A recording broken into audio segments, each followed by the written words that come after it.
Selamat pagi, siang, malam, tergantung Anda melihat video ini. Selamat bertemu kembali dengan saya, Guru Matematika Pangbagerna Sebandung Raya. Nah, pada kesempatan ini saya akan membahas soal-soal tutorial 1 Matematika 2B yang belum terbahas pada saat kita bertemu di kelas. Jadi ini lanjutannya cuma tersisa beberapa soal saja. Bagian 1 sudah diupload ke YouTube. Oke, kita akan awali dengan soal nomor 11. Ini sudah saya siapkan soal dan jawabannya. Tinggal di sini dijelaskan saja. Berikut adalah grafik kecepatan sebuah mobil yang sedang melaju. Ini jadi grafik kecepatannya ya. Nah, gunakan aturan titik tengah. Aturan titik tengah itu artinya center Riemann sum atau jumlah Riemann tengah untuk mengestimasi rata-rata kecepatan mobil pada 12 detik pertama. Coba kita lihat rumus kecepatan rata-rata. Ya, kecepatan rata-rata. Kecepatan rata-rata adalah integral dari kecepatan itu sendiri, fungsi kecepatan, selama interval 0 sampai 12 dibagi interval waktunya 12. Nah, di sini bagian pembilang ini yang akan kita aproksimasi dengan jumlah Riemann tengah. Ini salah ya, ini harusnya, sorry, saya perbaiki dulu, ini harusnya C. Center Riemann sum. Nah, berapa delta T yang kita gunakan? Mengikuti grafik ini, maka saya bisa milih delta T-nya mungkin ini 0 sampai 2, jadi delta T-nya 2, tapi di sini saya akan memakai delta T-nya 4, gitu ya. Memang hasilnya lebih kasar jadinya. Oke, integral ini. Jadi, ini kita bagi atas interval 0,4, 4,8, dan 8,12. Maka aproksimasi integral ini adalah ini 0,4, titik tengahnya adalah di 2. Jadi kecepatan di 2, kecepatan mobil di 2 ini dikalikan lebar intervalnya 4 min 0. Kemudian subinterval yang kedua 48 itu kita gunakan kecepatan tengah-tengahnya ini kecepatan di T sama dengan 6 dikalikan lebar intervalnya 8 kurangi 4. Dan yang terakhir adalah kita gunakan interval ini. Jadi kecepatan saat T-nya 10. T-nya 10. Ini dikalikan lebar intervalnya 12 kurangi 8. Oke, kalau kita masukkan V2 ini, saat 2 kecepatannya 20.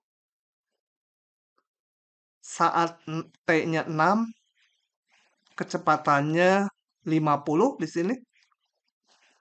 Dan saat T-nya 10, ini kecepatannya dikira-kira aja.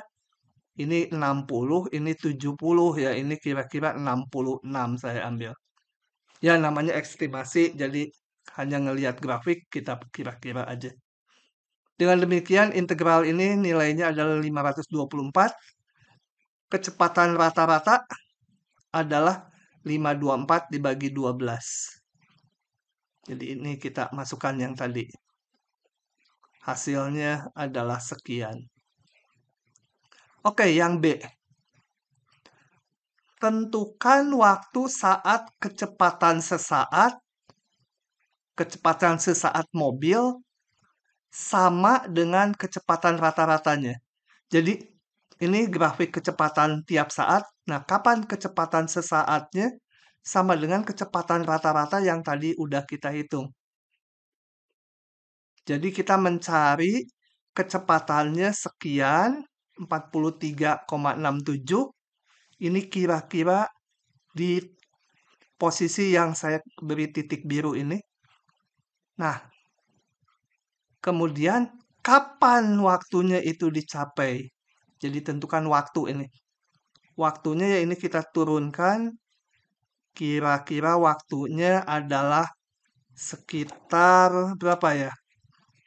4 kurang dari 4,5 ya. Ini 4, ini 6, ya ini kira-kira eh, ya mungkin 4,4 gitu ya. Oke. Nah, itu adalah jawaban soal nomor 11.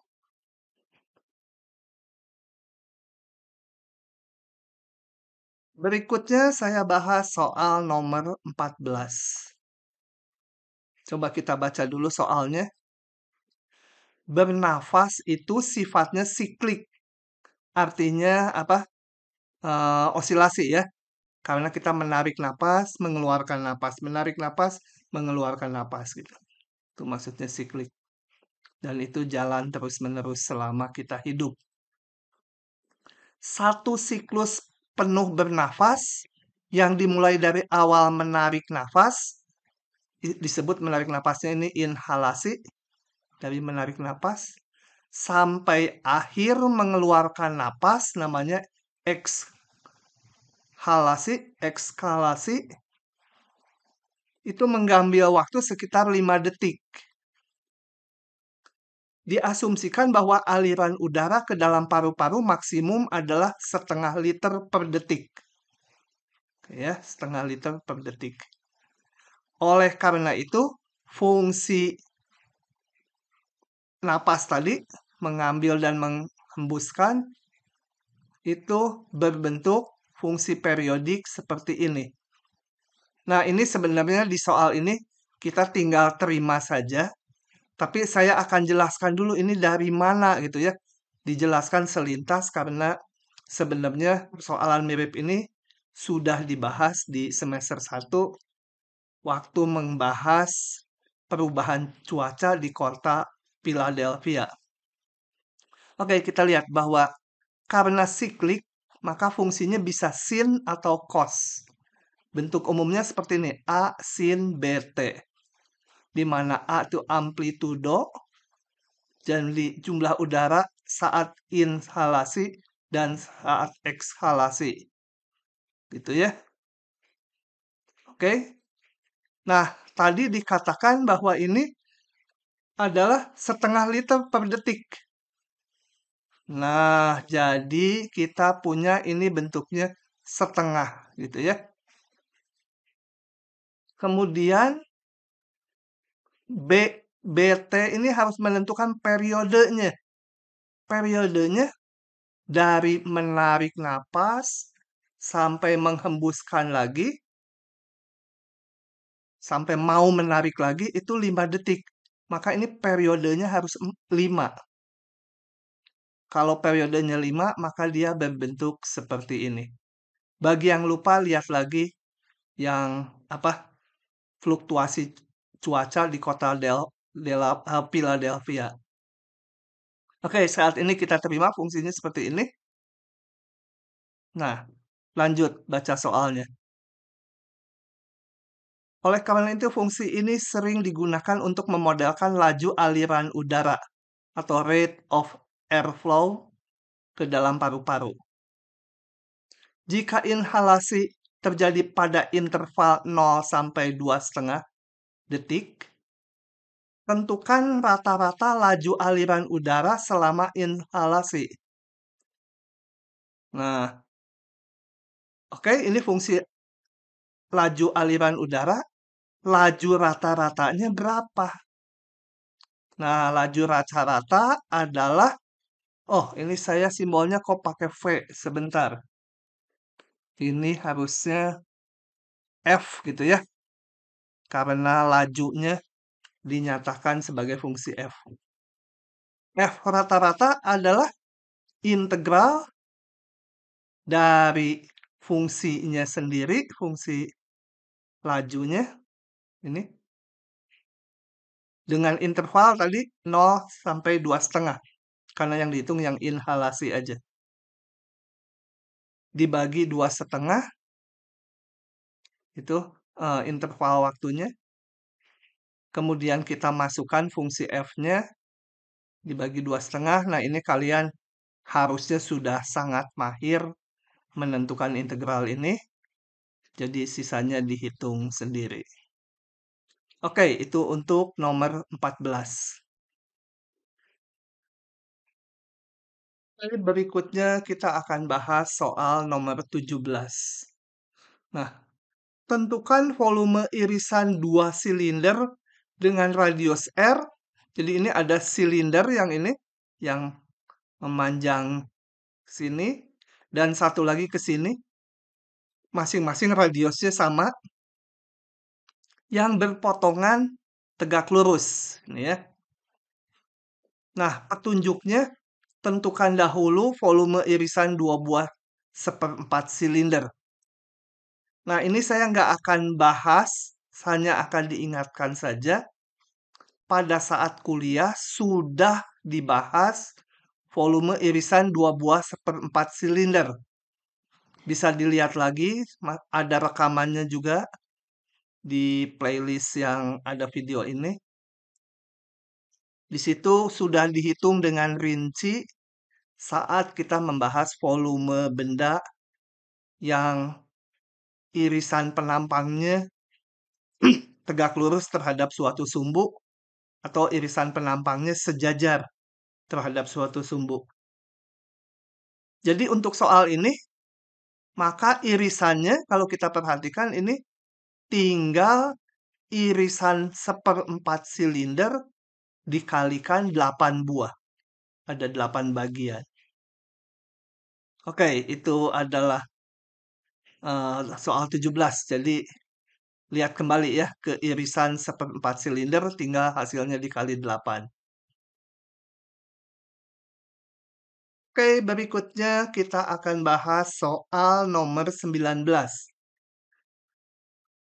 Daerah yang dibatasi oleh kurva-kurva berikut diputar terhadap garis Y sama dengan 10. Coba kita lihat dulu garis Y sama dengan 10. Jadi ini sumbu Y, ini Y sama dengan 10. Ya, horizontal seperti ini. Ini sumbu putarnya. Dengan menggunakan metode cakram cincin atau cincin gitu ya. Nah, kurvanya ini saya bahas soal yang 19C. Kurvanya dibatasi Y sama dengan X kuadrat. Coba kita lihat dulu ini grafiknya Y sama dengan X kuadrat adalah yang grafik merah. Saya namakan dia sebagai fx. Kemudian satu lagi Y sama dengan akar 8x. Itu grafik yang hijau. Saya namakan fungsi gx. Gitu ya. Oke, dua grafik ini grafik dasar yang kalian merem juga harus bisa tahu menggambarnya ya. Kalau lupa ini ya berabe. Nih, harusnya udah sangat cepat gitu ya. Nah, coba kita hitung volumenya menggunakan metode cakram atau cincin. Nah, metode cakram cincin itu kalau sumbu putarnya horizontal, maka partisinya juga di sumbu horizontal. Tapi di sumbu X partisinya ya. Jadi kita partisikan di sumbu X dari interval ini perpotongan grafiknya dari 0 sampai X-nya di sini 2. Titik potongnya tentunya kalian harus tentukan dulu ya. Oke, 0 sampai 2. Kita lihat partisi yang ke I, yaitu ini. XI-1, ini XI. Kemudian standar, pilih wakil XI garis. Kita tarik garis tegak sampai memotong daerahnya. Nih, garis tegak ini. Kemudian kita bikin persegi panjang dengan tingginya ini, lebarnya sama dengan ini delta XI ya. Dari XI min 1 sampai XI. Oke, jadi yang kita perhatikan cukup persegi panjang ini aja. Jangan ngelihat daerah yang melengkung ya. Sekarang hanya lihat yang persegi panjang. Kalau diputar terhadap garis Y sama dengan 10, maka akan terbentuk silinder yang di tengahnya kosong ya. Di sini kosong kan. Ini persegi panjang yang isi. Jadi ada silinder gini. Di tengahnya kosong. Nah, kita lihat volumenya. Volumenya adalah volume silinder yang besar seluruhnya dikurangi silinder yang kosong. Nah, silinder yang besar, jari-jarinya saya beri warna ini merah, jari-jarinya. Yang di sini adalah jarak mana? Kalau saya gambar berarti jarak dari sini terus sampai bawah ya. Nah, ini panjangnya berapa? Jari-jari ini. Ngitungnya Y sebelah atas, yaitu 10, dikurangi Y sebelah bawahnya mana? Bawahnya, Y-nya dibatasi fungsi F. Jadi dia 10 dikurangi fungsi F, dihitung di titik wakil fungsi F-nya. Itu jari-jari yang besar. Jadi ini, volume silinder seluruhnya, Pi kali jari-jarinya pangkat 2, kali tinggi silindernya ini delta X. Delta XI ya. Sekarang dikurangi jari-jari yang kosong. Yang kosong mana? Yang kosong kalau digambar dari sini, ini saya gambar warna hijau, sampai situ ya. Nah, yang kosong. Berapa panjangnya yang kosong? Berarti Y atas kurangi Y bawah. Y atas 10, Y bawah, fungsi G di titik wakil. Jadi dia panjangnya 10 dikurangi fungsi G. Oke, jadi ini volume silinder yang kosong. Pi kali jari-jari kuadrat kali tinggi silinder. Nah, setelah tahu ini dengan mudah, maka volume seluruhnya, volume ini, daerah yang melengkung ini, di antara merah dan hijau, kalau diputar terhadap Y sama dengan 10, menjadi Pi-nya saya keluarkan, volume silinder yang besar, kali delta X, dikurangi volume silinder yang kecil, kali delta X. Jadi dx ya, delta X jadi dx, xi garis jadi x. Kalau udah diintegral. Nah, masukkan baru fungsinya. Sisanya dihitung sendiri karena mudah sekali. Berikutnya saya bahas soal nomor 21. Daerah berikut itu yang mana? Yang ini nih. Segitiga dengan titik sudut ini. Biar dulu aja. Diputar terhadap garis X sama dengan min 5.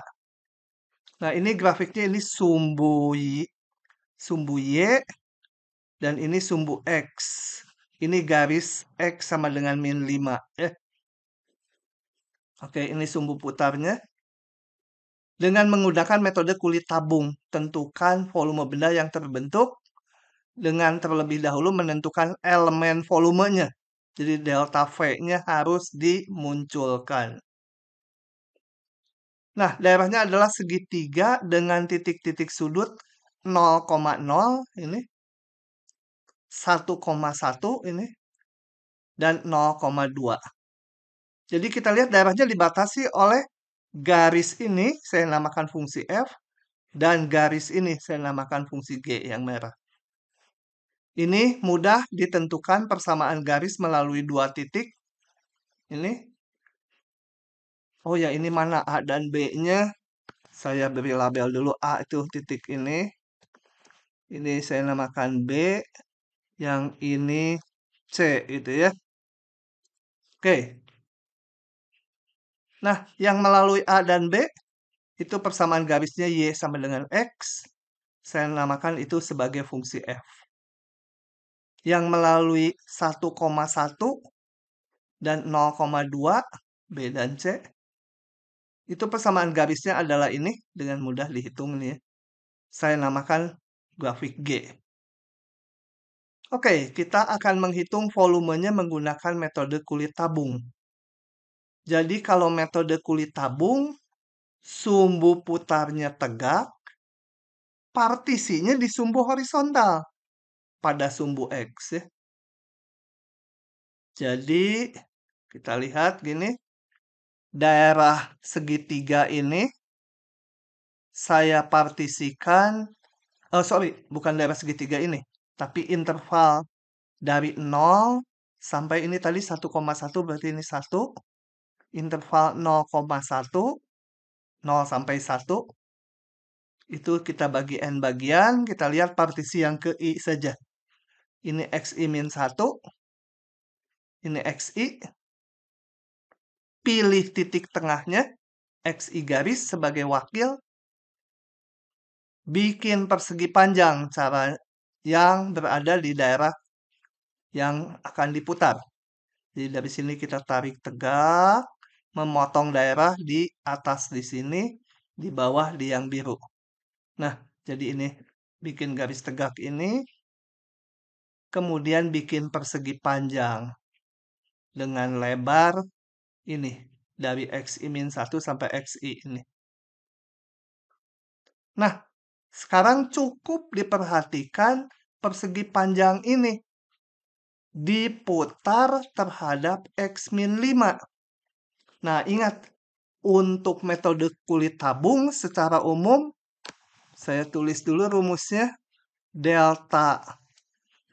Mana kok nggak bisa? Sebentar. Delta V itu sama 2pi kali jari-jari putar kali tinggi silinder kali delta XI. Ya, metode kulit tabung. Tapi makna jari-jari putar ini mana? Tinggi silinder mana? Oke, ini penurunan rumusnya udah nggak disampaikan lagi, lihat di rekaman kuliah. Tapi sekarang maknanya. Nah, jari-jari putar itu adalah jari-jari putar dari si titik wakil. Jadi ini titik wakil, ini tadi titik wakil nih. Jari-jarinya berapa ke sumbu putar? Jadi ini, jarak ini. Jarak ini adalah X kanan dikurangi X kiri. X kanan adalah XI garis, si titik wakil. X kiri adalah min 5. Jadi panjangnya ini adalah XI garis dikurangi min 5. Nah, itu kita masukkan ke rumus ini menjadi ini. Ya, ini jadi plus karena min dikurangi, ini posisinya min 5. Jadi plus 5. Tinggi silindernya ini kalau diputar, persegi panjang ini kalau diputar, tinggi silindernya adalah setinggi ini ya. Yang garis tegak ini, yang di tengah. Yaitu fungsi G dikurangi fungsi F. Si G kurangi fungsi F di titik wakil tentunya. Kali delta XI. Nah, udah tahu ini mudah sekali. Maka volumenya adalah 2pi. Integralnya kita lihat partisinya daerah ini dari X-nya 0 sampai 1. XI garis jadi X. GXI garis jadi GX. FXI garis FX. Delta XI jadi DX. Masukkan aja fungsinya. Ya, kalian harus merumuskan dulu ini persamaan garisnya ya. Masukkan, tinggal dihitung. Oke, itu adalah soal terakhir dari soal-soal tutorial yang dibahas. Sisanya yang berwarna merah, saya tandai marah di soalnya sebagai PR. Terima kasih. Sampai bertemu di video berikutnya.